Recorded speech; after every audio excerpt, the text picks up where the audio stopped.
If the road is smooth, you're not off-roading, you're commuting. Add some rocks and spice it up.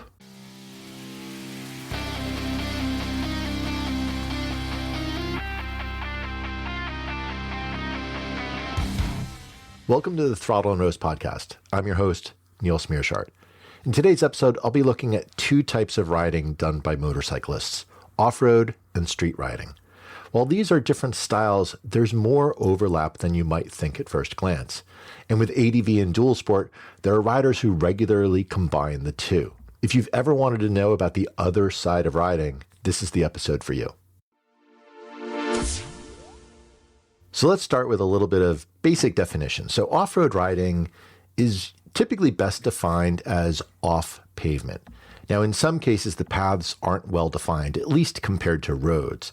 They might be the equivalent of a hiking trail. And because these paths aren't public roads, motorcycles aren't required to be street legal or even in many cases have a registration. There are some exceptions though, where specific areas might require a permit pass with a tag added to the bike. When we think of this off pavement, there's a huge variety of the type of terrain that someone might end up riding their motorcycle on. So this could include some rocky tracks. This might be a pathway that just, we see this quite a lot in the Northeast, where there's just a lot of shards of rocks that are just sticking out randomly across. Sometimes people call this a rock garden, and you have to navigate your way around. It's very bouncy. It's a little bit more challenging to kind of go at any sort of speed. Out in the Western United States, it'd be very common to have desert sand, where you are riding along an area and the sand is going to effectively allow you to go much quicker. There's less sort of risk of falling into a rock or something that's hard, and it can be a little bit easier. Another situation that you might run into might be muddy conditions where the dirt has become overwhelmed with water and now it's become more of a slurry in a sense, and you're trying to ride through this. Again, really, really challenging. Some other riders will participate in hill climbs, or even that might be part of the trail that you're going on. You have a very steep section of road that you're trying to do. I remember when I first started with some off-road riding, we were at a ski slope and we actually had to climb up the ski slope on our big ADV bikes. And that is an interesting challenge for a big, heavy bike. Now, another one that sometimes you'll hear in reference to some of the more technical terrain will be something that's called single track. And the idea is usually a reference in reaction to what would be called like a two-track or a typical two parallel wheels that you would have. So if you were to, for example, drive a Jeep or something, or even an ATV or a UTV, those would be a two-track sort of a pathway. They have to be physically wider than you would require for a motorcycle. So a motorcycle can get into much narrower trails. And when you think of these two tracks, this is sort of where you start to get into a little bit of the easier terrain that we might do some off-roading into.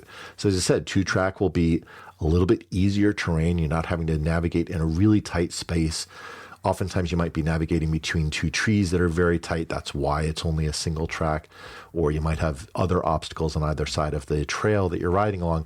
So a two-track can be a little bit easier relatively than that. It can still have that same sort of conditions. It could be rocky tracks. It could be desert sand. It could be muddy. You could still have a hill. You're just going to have a little bit more breathing room on either side of the trail. And another easy way that you can get for getting off pavement might be something like even a forest road. These would be roads that are really more of intended for usage by maintenance within, let's say, a national forest, for example. They might be illegal roads or they may not. It's not absolute that one is or is not, but they're generally going to be a little bit more graded than you might have for a typical trail. So one of the big things to think about as you're navigating off-road is that the conditions can be more challenging than you would have in, let's say, a paved environment. The road isn't necessarily going to be perfectly graded. It's not going to be super smooth. And while these easier terrains will be closer to that, there's a lot of off-road riding that does not have that sort of simplicity to it or ease of travel. What this sort of requires for a rider is really to have some skills that you may not have if you were only riding on the street. So, for example, one of the simplest things, and this is actually, I think, one of the biggest benefits of riding off road, is you learn how to handle a motorcycle in loose conditions. Generally, in off road, because the dirt is going to not have the same sort of grip level that you're going to have on pavement, the bike is going to move a little bit underneath you. And it could be that it's being bounced because of those rocks. It could be that that mud is slipping and sliding every which way. You could have sand where the bike is just spinning the rear wheels because it doesn't really have a lot of things to grab onto. And so the motorcycle will just spin the wheels a little bit more. Each of these have some challenges when it comes to riding the bike. You may be sliding through a corner, and how do you manage that slide? How do you ensure that you have just enough throttle to maintain it without getting into a situation where it's going to suddenly grab and then high side you? So learning these skills really is a huge benefit for when you're riding off-road. The other big thing that an off-road rider will have to do is really reading the terrain. They'll have to figure out, well, where do I position the wheels of the bike as I'm riding along? And you have to think out what the path is. And it may not be that you're going to be just riding down the center of a path. You might move back and forth. Let's say it's a 2-track. You may move back and forth around that trail just to find the line that's going to be the easiest one for you to travel, or sometimes even the hardest one to travel because you're looking for the challenge. You may run into a situation along a path, and maybe it was a 2-track path, and because the vehicle that had gone through was much heavier, it actually has now created ruts, and you're riding in one of these ruts where the wheels were. So it's technically a 2-track, but fundamentally, you're in even narrower space because you're really riding inside of that rut caused by another wheel. And this can be a really interesting challenge as you're riding through because you don't have a lot of leeway over which way you have to pass. So knowing how to read the terrain, how do you get out of that? How could you get onto more of a flat surface? This is going to really be one of those critical skills. And to aid you in that, you're going to really have to start to think about how you position yourself on the bike.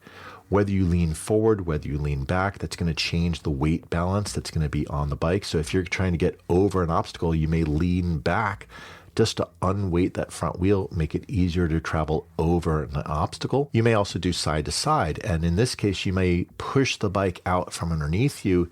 So you're still riding over the tires, but the bike is leaned over to the side. And this allows you to do really tight turns that you wouldn't otherwise been able to do while still maintaining the weight directly over the tires.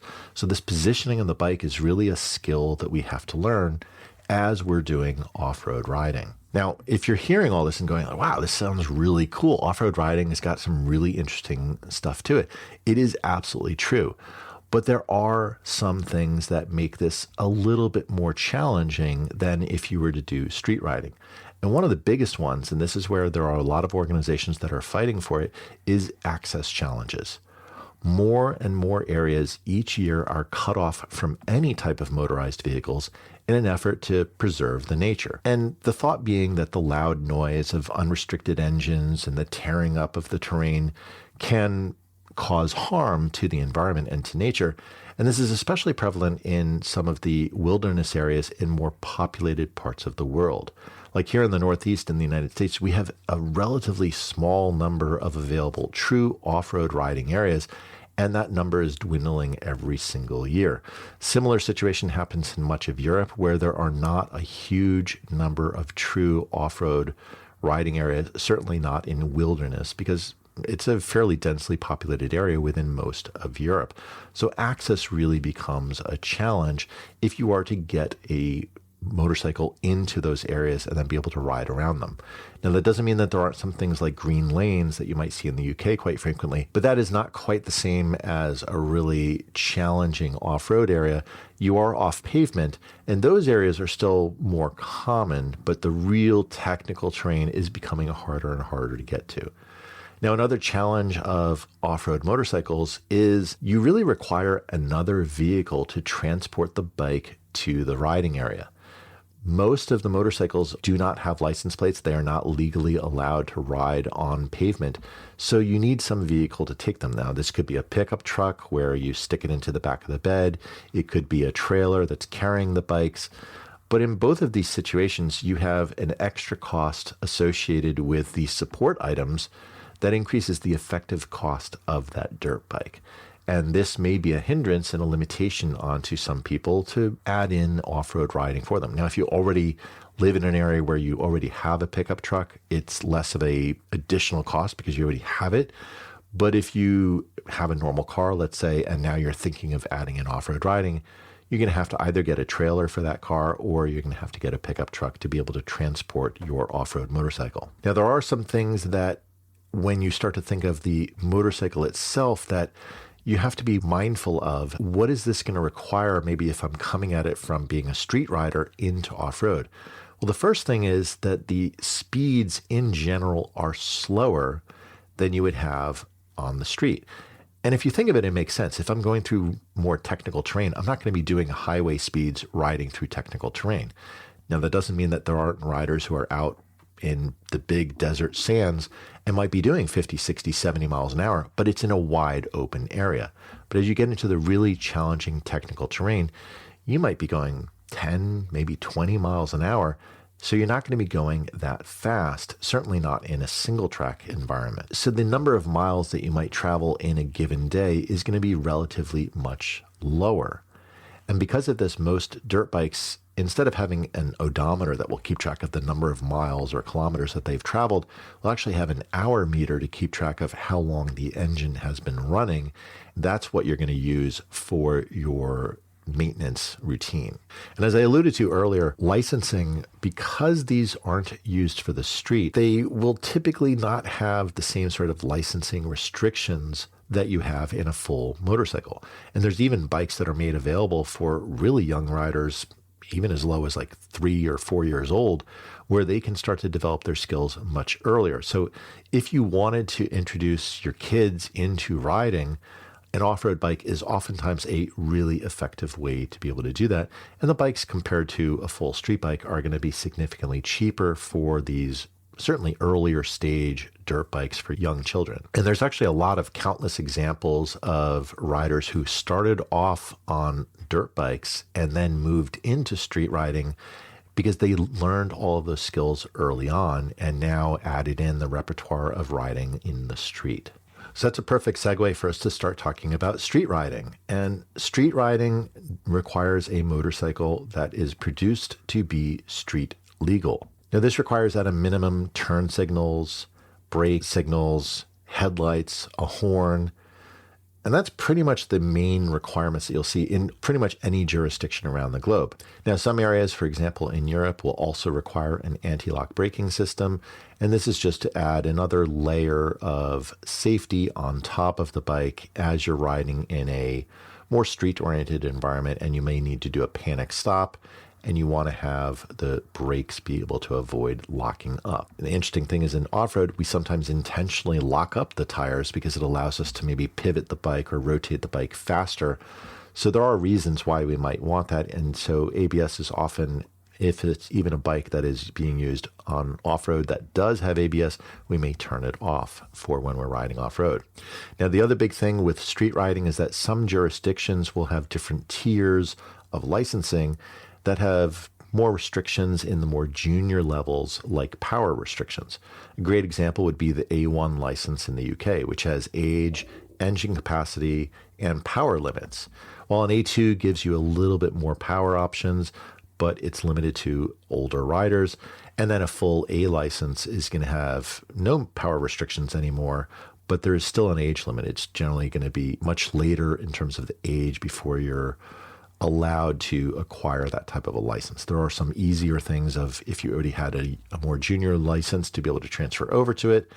But in general, it's going to be an older person that's going to have that availability. And I don't mean like 80, but not a 12-year-old. Now, another big thing to think of for street bikes is that some bikes are really, really heavy. Like a pretty common dirt bike might be 250 pounds. Like for a 450, let's say, dirt bike might be only a couple 100 pounds. But cruisers, especially here in the United States, are very, very heavy bikes, often weighing more than 700 pounds. And this is due to large capacity engines, a long wheelbase, and this longer rake on the front fork, which helps make them very stable for riding on fairly straight highways, which we do have a lot of in the United States. And therefore, this is why they can be favored for that. But that weight also allows them to carry a lot of stuff. Generally, if you start to think of how a vehicle is constructed, there's a gross vehicle weight rating, which is basically how much weight the bike can carry along with its own weight, meaning passengers, luggage, etc., added onto it. By having a heavier bike, the frame is going to be a little bit stronger. It's able to support more weight, so you can take a lot more cargo. And this is why these bikes can be very good for touring and going for long distance overnight trips. They might be carrying a pillion, they might be carrying a lot of luggage. This is where those bikes can actually add in some of that weight and still be very helpful for it. Now, one big thing we have to watch out for as street riders is really being aware of other traffic. We're riding on public roads and we have to deal with the other traffic that's out there.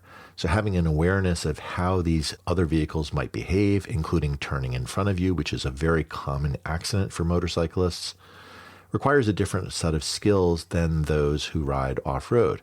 You still need to be aware of other traffic in off-road, but there's not as much as you would have in a public environment because there's not really someone coming from another adjacent trail typically. They're usually may be coming the other direction on the trail, or you may see people who are further ahead of you and you might be going a little quicker, but you're not going to have the same traffic situations that you'd have in a street environment. Now, as I alluded to, because the road speed of a dirt bike tends to be lower because they're riding in more technical terrain. A long day on a dirt bike might be that you traveled 30, maybe even 50 miles, which doesn't sound like a lot for a full day of riding. But if you're only doing 10 miles an hour, that's still a pretty good day of riding. That's, 3-5 hours of riding that you've been doing for that whole day. And you'll stop more frequently. It's a very physically demanding skill to ride off-road. Whereas on the street, riders on the street might even complete an iron bucket where they do 1,000 miles in 24 hours. I've done coffee rides that were 200 miles. So the number of miles that we'll do in a given day is significantly greater on street than you'll have off-road. And this requires a different level of fatigue management. It's not that you're riding necessarily more hours, but you are traveling at a faster rate of speed. The reason why you're able to go faster is because the street and the road that you're traveling along doesn't have as many obstacles. So there's just a different level of attention that one has to do on the street versus off-road. There's also some other sort of secondary skills that we need as street riders to really understand what's going on. So for example, if I'm riding in a group, I might be staggered formation on a highway, or maybe I'm going to be in a single file on back roads. This is something that you need to learn as a motorcyclist as you're riding on the street, especially if you're riding with others. We might do multiple fuel stops in a day. And if you're riding with a group, how do you coordinate that? How do you figure out when you're going to stop? This is a very different sort of atmosphere. And while there are some riders, typically those who are on a dual sport as opposed to a pure dirt bike, who may also do a couple of fuel stops in a day, it tends to be more of you're going to run that one tank of gas, or you're going to go back to your truck or your trailer, refill the tank there. So you're not really going into a gas station. So you've got to be thoughtful of how do I manage that on a street motorcycle. Another big distinction you'll find is that in a street motorcycle, we may have a destination for the day. Maybe we're going out to a coffee shop. Maybe we're going out to a hotel that we're going to be staying at for that evening. Maybe we're going out to lunch with some friends. But we'll tend to have more of a destination for the day. In off-road riding, it tends to be more of that you're riding in an area for the day. So you might say, hey, here's where I'm going to be riding, and maybe it's an off-road park, whatever it is, as opposed to having a destination that you're trying to get to. And as a consequence, you will have to have a little bit more thoughtfulness about navigation on a street bike of, well, how do I get to where I intend? Off-road, you might be following a trail, or maybe there isn't a trail, and you have a little bit of a navigation, but you're not necessarily saying, hey, make a left onto this highway or make a right on that street. We do need to do that in street riding. So you might see a lot of street riders who will have a GPS mounted onto their bike, or they'll maybe have maps in a tank bag. We have to be a little bit more thoughtful of, well, what is the path that gets me to where I want to go for the day? So you've heard now both off-road riding and street riding. You might be saying, yeah, I like aspects of both of those. Are kind of cool. And this is where one of the really cool things that has happened in recent years is this growth in a segment of the motorcycle community of adventure motorcycles. And that is the most popular form of riding in the globe today. And you can think of this in some ways as almost splitting the difference between off-road and street riding. Now, ADV bikes are really, they're road bikes, they're street bikes that are capable of riding off-road. So they will tend to be heavier. They will tend to have more of the creature comforts that you would have on a pure street bike, but with a little bit longer travel suspension, a little bit more off-road capable. They may compromise a little bit of the pure street aspects in order to allow it to do some off-road capability versus a full-on street bike. If you think of a dual sports are really more of a dirt bike that is capable of riding on the street. So it might be as simple as it has turn signals, it has a headlight, it has a brake light, and it has a horn. And that's the extent of the prepping to be able to be street legal on the bike. Otherwise, it's really a dirt bike. And these are sort of like general categories for these two of ADV and dirt bikes. But the best way to think of this, these bikes really stretch along a continuum, offering some more off-road focus or more on-road intent. And depending upon the mixture that you're going to be doing for riding, one might make more sense for you than another. As I said, in general, ADV bikes are heavier than dual sports and have larger engine capacity. Generally, dual sports are heavier than dirt bikes as they have the lights and the other elements necessary for road use, but they tend to be lighter than ADV bikes. And you may have heard some of this mixture of some people using a dual sport as a light ADV bike and some riders using light ADVs as dual sports. So it really is this spectrum. So what's a few common ADV bikes? Well, if you think of the quote unquote full size ADV bikes, you might hear about things like the BMW R1300 GS series. So this would be the GS and the GSA. You might hear of the Honda Africa Twin, the Yamaha Super Tenere, the KTM 1390 Super Adventure. These are all the large engine capacity size adventure bikes on the market today. In general, those bikes will be more road focused than some smaller capacity bikes. They will be heavier. They will be having a lot of other characteristics that are really optimized for road use, though they can go off-road. But again, it's that continuum of how much you want to do. Because of this sort of balance between ADV and dual sport, we've started to see a little bit more growth in an area called middleweight adventure bikes. And these try to straddle the line a little bit because one of the challenges with the dual sport bike is, in general, dual sports tend to be single cylinder engines, which are awesome. They have a lot of torque for when you're riding off-road, but they can be a little fatiguing if you're doing long rides on the highway. Whereas a multi-cylinder adventure bike will be more comfortable to ride for extended periods on the highway. So these middleweight bikes tend to be a little bit more popular today because they're giving you a little bit more off-road capability than you would have with a large ADV bike, but not having some of the compromises that you might have on a pure dual sport. So some examples of that would be the KTM 890 Adventure, the Yamaha Tenere 700, and the BMW F900 GS. In fact, personally, I traded in my old R1200 GS, which was the larger, it's actually a GSA, but I traded that bike in and got a F900 GS last summer. And I effectively got a bike that was the same exact power that I had on my old bike, but 80 pounds lighter. So much, much better for off-road use, but it still allows me to get to the trails in a way that is more practical. So when you're riding an ADV or a dual sport, the routes that you choose might be kind of a mixture of paved and unpaved roads. Great example of this is something we just covered in a recent episode, which is the backcountry discovery routes. These are roads that are, or paths and routes that are really meant to sort of be getting you into the backcountry, getting you off of the main thoroughfares. And they might be back roads, they might be some unpaved roads, they might be forest roads. They're generally not going to be trails because most of the roads that they're traveling along are still public thoroughfares or seasonally maintained roads, but they will be more of a challenge than, let's say, a pure street bike would be going onto. Some of the routes that some ADV riders might even get into some of the trails that are used by dirt bikes. Though, given the heavier nature of ADV bikes, they'll generally tend to be less technical trails than a dirt bike would do. I have ridden my old 560-pound R1200 GSA on single track. It is a handful. It is a lot of weight to try to manage in these really tight areas. And you're going to travel far slower than you would on a dirt bike because you can't move that mass around anywhere as quickly as you could a bike that weighs less than half the weight on a dirt bike. But you can do it. It just doesn't mean that it's easy to do. One of the cool things I think for ADV bikes and why they have become this sort of really popular segment is in many ways they're almost like the Swiss Army knife. These bikes can be used both off pavement and on dirt and on pavement, on streets.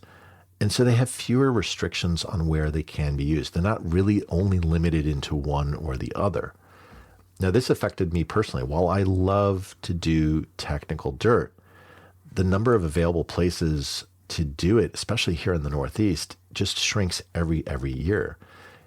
And I need to have a vehicle to be able to transport a dirt bike to them. So now I'm going to buy another pickup truck or something, or a big trailer to be able to transport a dirt bike. It's a lot of additional expense just to be able to go and do some of these trails, and the trails might be disappearing. For me personally, this is why I went to a more of a middleweight adventure bike, was it allowed me to do more technical trails that I could do on a full-size ADV, but I could still be comfortable to ride the 100, 200 miles to get to the trails before I'd even start riding. I've even ridden, hundreds of miles away carrying full camping gear, then set up a base, and then did some of the local off-road trails that were in that area. So I can be far more self-sufficient with an adventure bike than I could with either a pure dual sport or with a street bike only, and not have all the additional costs that I would have with let's say a dirt bike, for example, where I'd need that truck. But I'd still have more comfort to ride that couple hundred miles than I would on a dual sport. So this is why I think the middleweight has become a bit more of a popular segment. Now for ADV bikes and dual sports, skills are going to be, in a sense, they're going to be the same skills as a street bike for the pavement sections. You're going to do all the normal things that you would do on a street bike. You're going to have those same skills for riding an adventure bike. You're going to have similar skills for a dirt bike for some of these off-pavement sections. You're going to need to be aware of the terrain. You're going to need to be thinking about your positioning on the bike. But there is still a specialized skill that's necessary because you're riding a much heavier bike in an off-road situation. If you're manhandling a 560-pound ADV bike in single track, you're going to need to do that differently than you would on a dirt bike. Anytime you drop that bike, it's a lot more weight to lift up than it would be with a light dirt bike. So you need to think of your skills a little differently of how you're going to manage that. Of course, for licensing, ADV bikes and dual sports are going to be pretty much exactly the same as you would have for street bikes, because they are still technically street bikes, though they have some off-road capability, the same licensing restrictions as you would have on street bikes. Now, for dual sports specifically, one advantage of a dual sport, especially for earlier tenure riders, is that they tend to be smaller capacity. So you may be able to get them on some of these licensing tiers like we have in Europe, where they're going to be more restricted. So you might only be able to do an A2 license, but you could find a dual sport that will still fit within that power restriction and then still be able to have a bike that you can use both for street use, but even find some of those cool trails to do. Now, there is similar in concept to the BDRs here in the United States and North America. Europe does have the Trans-Euro Trail, which is the same concept of trying to get a mixture of pavement and off-pavement riding. So a dual sport could be a really good option for those type of a rider. So let's wrap up. We covered a lot today in this episode. We covered some of the things about off-road riding, where you might be on a pure dirt bike, and what are some of the things that you need to be thinking about with that type of a riding environment, how the technical terrain might be, some of the access challenges that we have for pure off-road riding, as well as needing an additional vehicle in order to transport that bike. We also talked about street riding, which probably many of our listeners are more familiar with, where you're going to have different requirements. You're going to have a license because you're going to be riding on the street. You can have different considerations for how you might need to manage your bike, but you don't have some of the limitations of, well, I need another vehicle to be able to transport my bike, because your bike can travel along the roads no problem. And finally, we touched on adventure and dual sport bikes, which try to bridge the gap a little bit. They kind of get to let you do both street riding and off-road riding. They are, and you may hear some people refer to this as, well, it's a unicorn bike, which is this perfect thing that never exists because you're always giving up something on one end or the other. But I'd say today's middleweight bikes do a pretty decent job of this. They're not going to get into the really, really gnarly stuff like a pure dirt bike would, but they're going to get you a lot further than you would with, let's say, a full large-scale ADV, or even think about a Harley, for example. You're not going to be taking that on any trails. So they are going to be giving you more of that Swiss Army knife that gets you into more areas than you would have with just a pure street bike. So my question for you this week is, do you have a preferred style of riding? And which one is it? Share your thoughts through the text the show link in the show notes, or leave a voicemail at throttleandroast.com/voicemail. Thanks for listening. I'll talk to you next week. Hey, if you enjoyed this episode, please tell a friend about the show. You can often share an episode directly from your podcast app, or you can direct them to throttleandroast.com. Word of mouth is the best way for us to grow and find new listeners, so I really appreciate your help.